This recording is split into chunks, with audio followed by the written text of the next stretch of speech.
I'm Jeanie Hankins, publisher of the Wickenburg Sun. What a strange and wondrous moment in time. Here we are in late March of the year 2020, and I think we all had high hopes for this year to be one of the best. And while we consider 2020 to represent perfect vision, at this point, the vision of the future is anything but clear. A few weeks back, I will admit to having felt a little bit closed in our small town that was completely full of people. And I may or may not have expressed some frustration with not being able to go down to my favorite restaurant, sit down, eat a bacon cheeseburger, and not have to wait in line. And I could have possibly said something about the way that people park and the way they drive, and the fact that you couldn't tell whether they were parking or driving. And I may have cussed out a trucker or two in the roundabout. I could also have been probably a little bit frustrated with the local politics and having to write another story about the town council meetings, and I just needed to get away. In fact, I had plans to get away. I was supposed to be in Washington, D.C. right now with my favorite person, and we would have been on the National Mall taking in all the monuments and smelling the cherry blossoms. But who knew things could change so much so fast? Today, because of the national concern about COVID-19, our travel plans have been scrapped, and here I am working from home. In fact, the Wickenburg Sun staff produced most of your paper this week from our kitchen tables and our living rooms, and it was really strange. A lot of things have been different for us and for others throughout the last week and a half. So we've had no school, we're working from home, our grocery store shelves are empty at times, there's no rush hour in the city, no date night dinners out, no weddings, no funerals, no church, and no vacation. We've all been grounded to our rooms. But being grounded does give a person time to think. In all of this, I've realized that we Americans have been really spoiled, myself included. All those daily annoyances from a month ago seem like pretty small inconveniences from where I'm sitting today. In fact, right now, I would take a crowded restaurant, even if they had brought me the wrong order.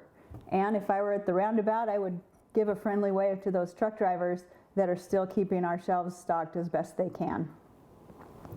I'm starting to see things differently. How about you? And while we're thinking about all the things that we've taken for granted, let's remember those businesses in Wickenburg who have always been there for us, donating to our youth programs, sports teams, benefit dinners, everything we could think of to go ask them for. They have always given their best. They've always supported our community. And these are the people that need our help now. Let's get together and show our support for our local businesses. Order some takeout from your favorite restaurant this weekend, or go and get a gift card from a restaurant or a retailer, because if you buy a gift card now, that's money in their pocket, and you can use that gift card later.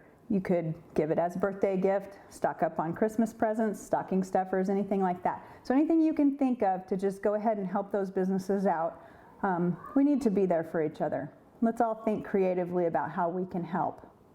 And speaking of thinking creatively, next week your Wickenburg Sun is going to look a little bit different, and I'm excited about it. So we'll have updates on the COVID-19 here locally, and we'll have a lot of our usual content, except we won't have local sports because for now those are suspended.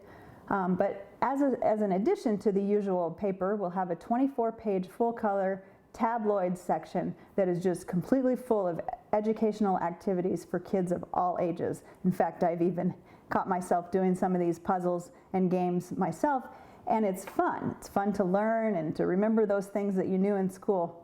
Anyway, there's a lot of puzzles, games, mazes, science projects, math, technology, stuff like that packed into this 24-page section, and we look forward to bringing that to you. There will be one in every copy of the Sun, and then if you need more, if you have more than one child in your house that would like to have one, we'll put extra copies out in front of the Wickenburg Sun office on Wednesday morning. You're more than welcome to stop by and pick one up. Just take as many as you'll need, but leave some for the others. And while you're going through this special tab, we want to ask you to pay attention to the sponsors that have helped bring this to you. These are businesses who are advertising in this special section, and they have continued to support us with this advertising, and we want to let them know that we really appreciate them, and we encourage you to patronize their businesses. So now for a closing thought. Close to 30 years ago, when I was at Grand Canyon University, I had a professor named Dr. D.C. Martin who opened every class period with quoting King James Version of Jeremiah 33:3. This verse says, "Call unto me, and I will answer thee, and I will show thee great and mighty things which thou knowest not." This verse has been running in the background of my mind over and over the past week or two. It's just a really good reminder to keep the faith. So let's all keep the faith. Meanwhile, the Wickenburg Sun will keep bringing you the news that you can only get from your hometown news source every week in print and occasionally or every day on the website as needed. Because even in these uncertain times, the Sun is something you can count on.